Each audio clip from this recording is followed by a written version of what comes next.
Verslininkai ir valstybės tarnautojai, su kuriais netrukus susipažinsite savo laisvalaikiu, renkasi uniformas.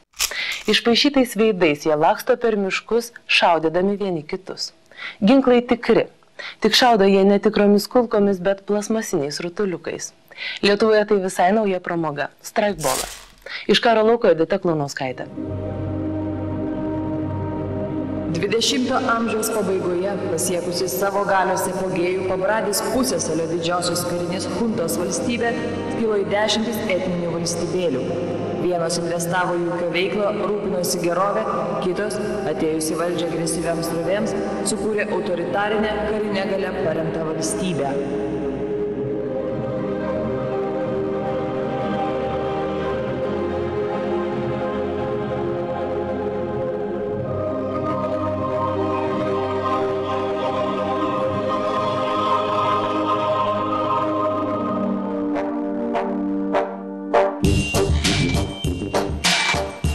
Nesigilinant į kitas detalės, tai prasideda karas, Raudonoji orda kaunasi su žaliaisiais ir geltonaisiais.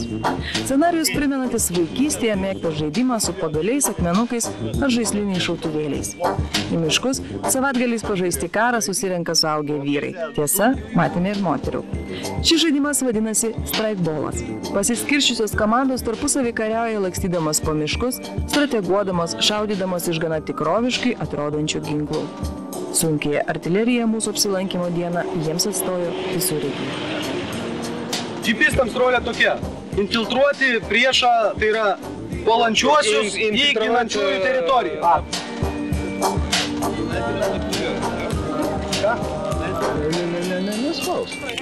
Davai, laisvai.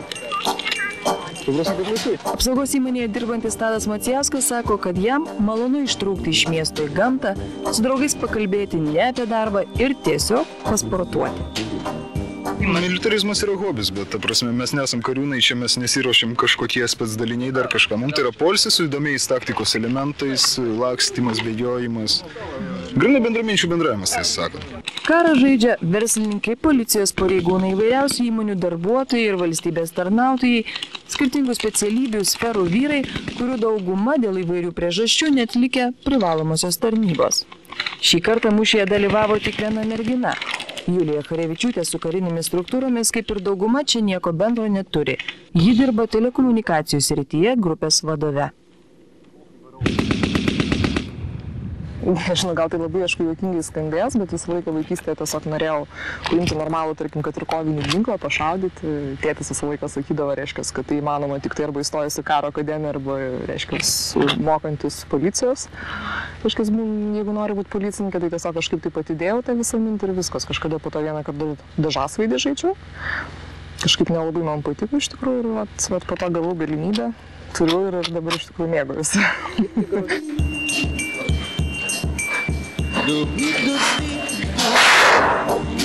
Julija sako, kad dauguma žaidimo dalyvių net nežino vienas kito darboviečių. Tiesiog gamtoje jie apie tai nekalba, kad vieni pernelyg nesusireikšmintų, o kiti nepasijustų prastesni. Tai kaip merginai, vienai, tarp tiek vyriškių.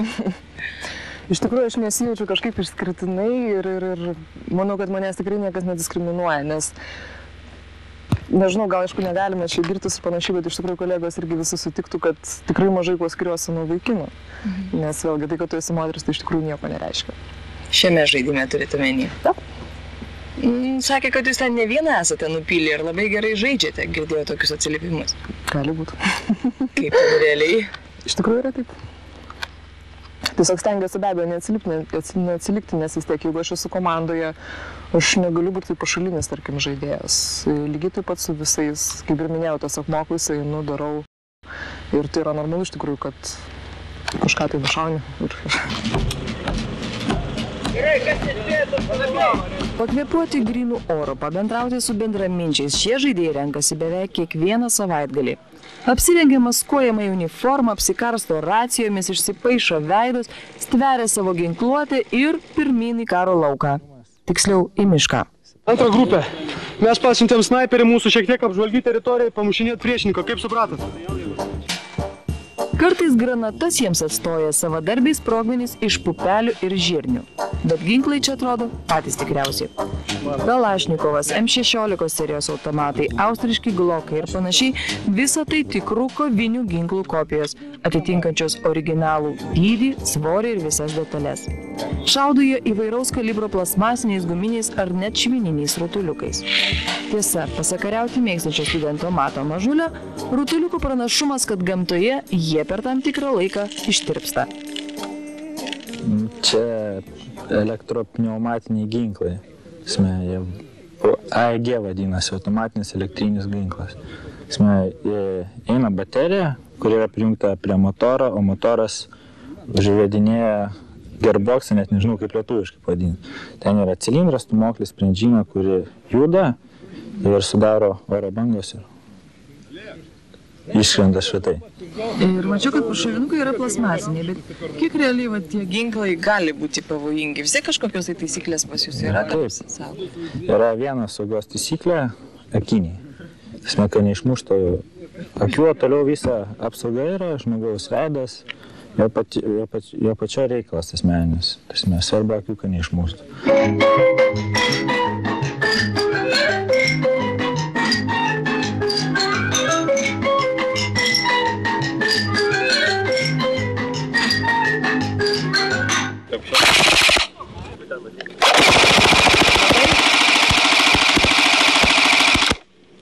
Šaudyti iš šių ginklų vienas malonumas. Nėra labai sunkus ir atatranka beveik nesijaučia.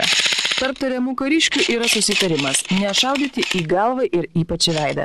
Žinoma, mūšyje visko atsitinka, tad dauguma dalyvių savo veidus dengia medžiaginėmis kaukėmis ir būtinai akiniais. Iš pažiūros nekalti rutuliukai gali spriegti gana skaudžiai.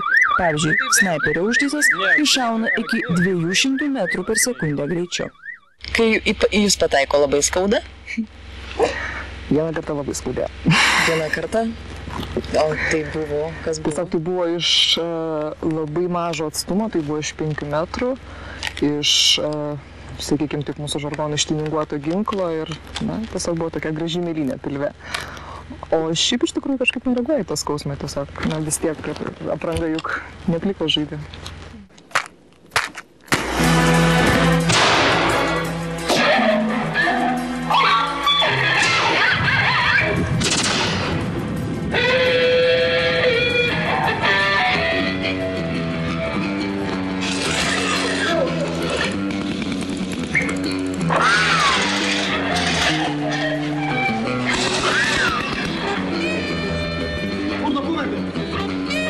Šiame kare svarbiausias tikslas – įsibrauti į priešo teritoriją ir paimti svarbius dokumentus.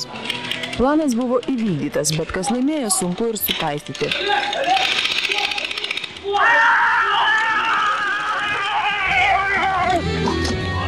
Svarbiausia, kad nušautasis pajutęs kulkos smūgį turi prisipažinti, kad yra nebegyvas, užsiklijuoti skiriamąją juostą, iškelti rankas ir pasišalinti iš mūšio. Kaip mums paaiškino vienoje naftos bendrovėje dirbantis Romas Kavaliauskas, per dieną gali būti keli mūšiai ir kiekvieną kartą kovotojai gali būti nušauti. Kada tamsta nušovė šiame žaidime? Pirmą mūšyje labai vėlai, antrą mūšyje, gal ne patį pirmą, aš pats nukritau. Reiškia, pats nukritau. Pirmą pašovė tikriausiai. Bet tai jau tai galima 2 kartus mirinėti, kaip čia gaunasi? Ne, tai ta prasme buvo 2 mūšiai. O kiekvienam mūšį iš pirmą mūšį labai vėlai mane pašovė, o antram, jie tikriausiai netyčia. Kažkas snaiperis dar kas nušovė? Ne, apie žmonės 2, aš galvoju, kad čia taip turistai, jau pasirodė, kad ne visai turistai. Nenušautas dar? Pasisekė, nenušovė. Kurioje čia pusėje? Čia žalieji? Žalieji. Supratau. Tai dabar taktika pati, kažkas kažkur kažką puolė, paaiškinkite. Suprantat, turėjo būti 2 bazės priešininkų. Mes tarp jų turėjo vaikščioti konvojai ir nešinė dokumentus. Kiekvienam pastate paslėptas po dokumentų paketas. Palančioji grupė. Turėjo tos dokumentus atimti. Nuvažiavom, užėmėm antrą pastatą, nieko nėra, dokumentų nėra. Ginantieji tiesiog nerado antro pastato ir įsitvirtino vienam. O toliau ką? Oro banguojam ir atsiėmėm dokumentus.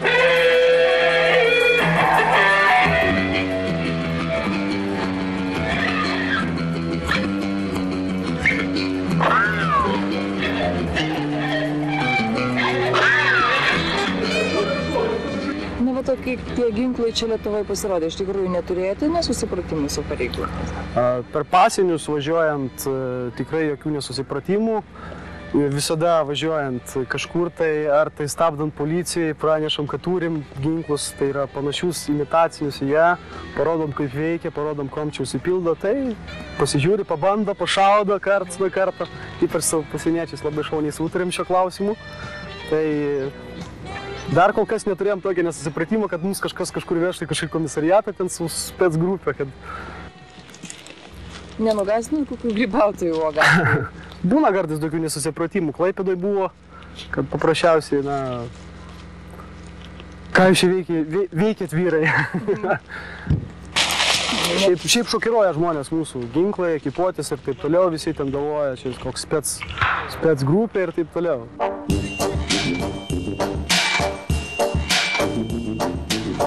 Konferencijų projektavimu užsiemantis vadybininkas Nerijus Stankus sako, kad dėl tikroviškai atrodančių ginklų problemų su teisėtvarkos pareigūnais nebeturi, nes karą su bendraminčiais Lietuvoje žaidžia jau 2 metus. Straigbolo ginkluotė kilusi iš Japonijos. Po Antrojo pasaulinio karo uždraudus gaminti kovinius ginklus, Japonija rado originaliai išeitį, kariuomenės apmokymams sukūrė tikrų ginklų kopijas, šaudančias plastikiniais rutuliukais. Amunicija po truputį tobulėjo ir pratybos pavirtusios žaidimu išplito po Rusiją bei Europą.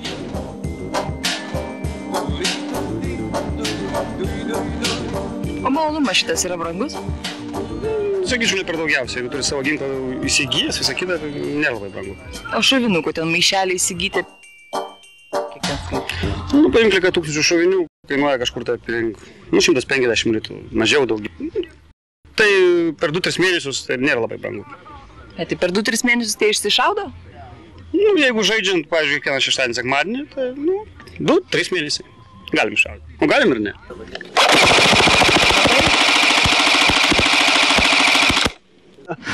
Jekler Renkoč gamybos, vokiškas. Bet turbūt vienas iš brangesnių jis turbūt būtų, ar ne? Praktiškai Strikebalo Airsofto ginklai yra lygis šturmo, pavadinkim, puolamųjų kainos, lygis 1000–1300 litų kažkur tai. Tokie šautuvai gali kainuoti ir brangiau, kartais net iki 4000 litų. Dar beveik tiek pat visa ekipuotė, priklausomai nuo kiekvieno poreikių ir galimybių. Tiesa, vaikams iki 16 metų tokių šautuviukų neperka, nes jiems su šiais ginklais žaisti draudžiama. Tai gali būti pavojinga.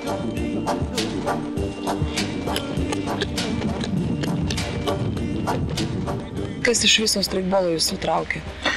Iš tikrųjų, visų pirma, greičiausiai šiek tiek adrenalino visą laiką yra patiriama, nes iš tikrųjų tu nežinai, kada ir kas tavęs laukia už posūkio ir tu tiesiog turi galvoti į priekį. Tai galbūt yra pirmas dalykas, antras dalykas be abejo, tai yra vėlgi reiškia visa taktika. Tai prasme, nes tu kiekvieną dieną tu kažko tai mokaisi. Kitas dalykas yra kompanija iš tikrųjų, nes tiesiog mes dirbame būtent visą laiką visi komandoje, visi kartu ir būtent tas komandinis darbas labai daug iš tikrųjų irgi reiškia.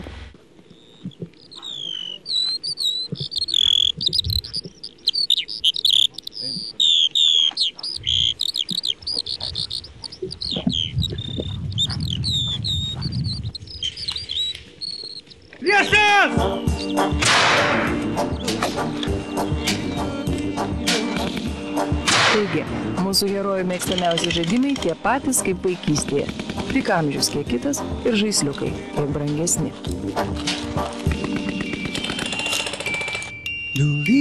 Juda!